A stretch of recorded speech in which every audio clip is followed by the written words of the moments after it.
Andrew Gough, and I am from North Carolina.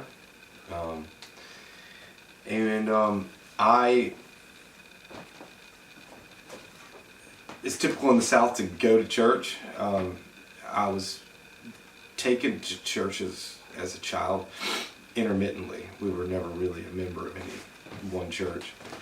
But I never believed any of it. My parents did, but it was nominal at best. And I never really believed that they believed.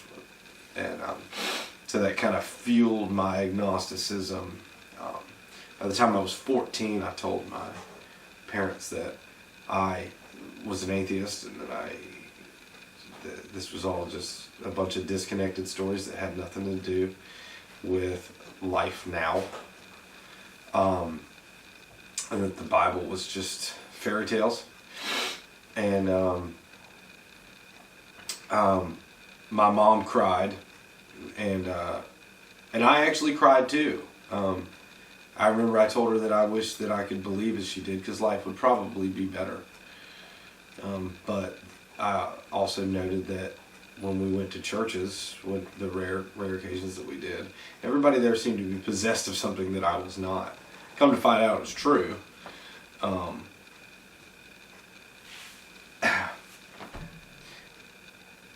But that started, I just completely wrote off anything that had to do spiritually. So it wasn't just a rejection of Christianity, God, right?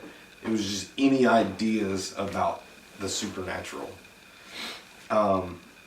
And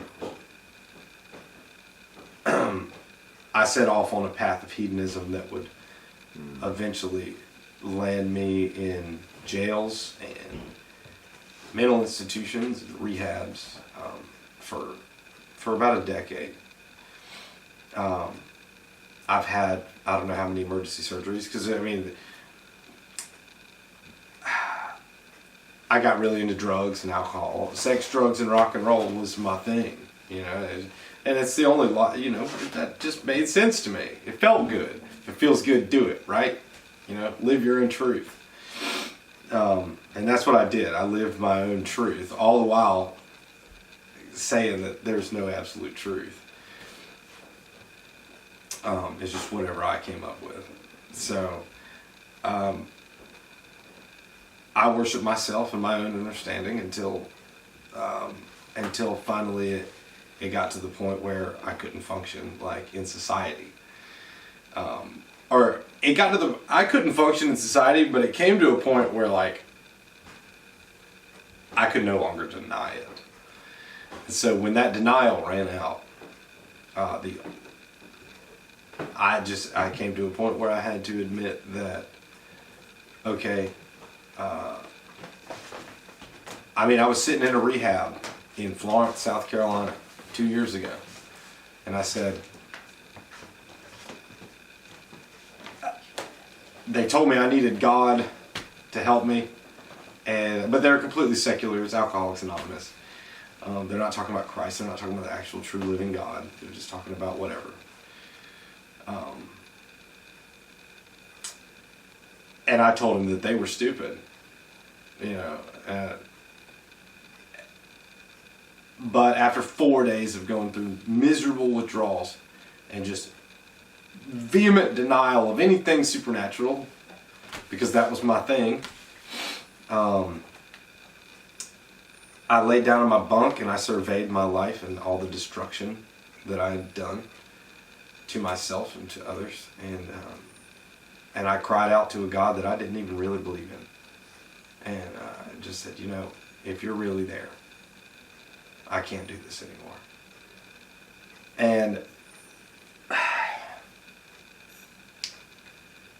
And then all of a sudden I was just filled with joy and peace and happiness, and I really thought somebody had drugged me, to be honest with you. Because, I just had this profound experience. It was just, in a moment, I realized that I was wrong and that God was very real.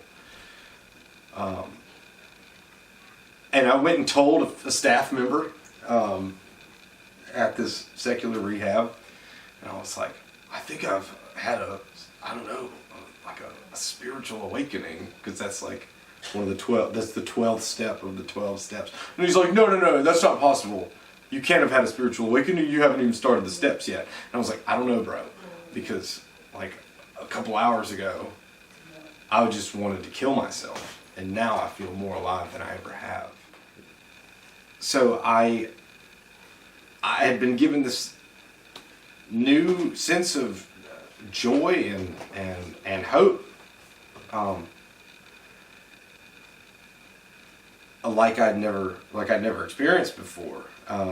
But then for the next 30 days, being in a secular rehab, there were no ministers, there were no pastors, nobody was going to church. This wasn't a thing. But they were all the while talking about God, like, as we understand Him. So it was like kind of like this make up your own God environment, and all roads lead to God, very much perennialism.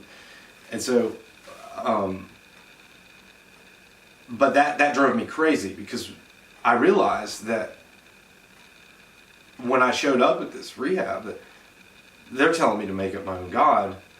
But after the Lord opened my eyes in a moment, I realized that making up my own God was the problem in the first place.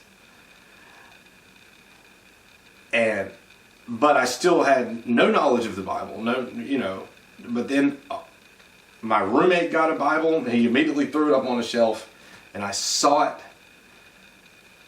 and I said, are you going to read that? And he goes, no. And I'm like, can I borrow it? And he hands me this Bible, and he says, you can have it. And for the next 4 weeks, all I did from like 3 o'clock in the morning until I had to go to work at 7 was just sit and read the Bible. And there were a lot of tears involved, because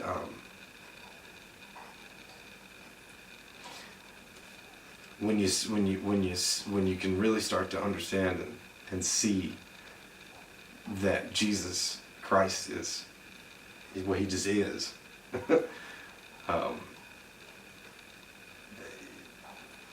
learning about His truth and coming to know Him and follow Him as it's the best thing.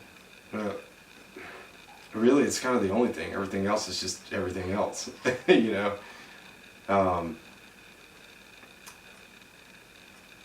I don't know. So that started me off on a path to really dig in, to find out what the truth is,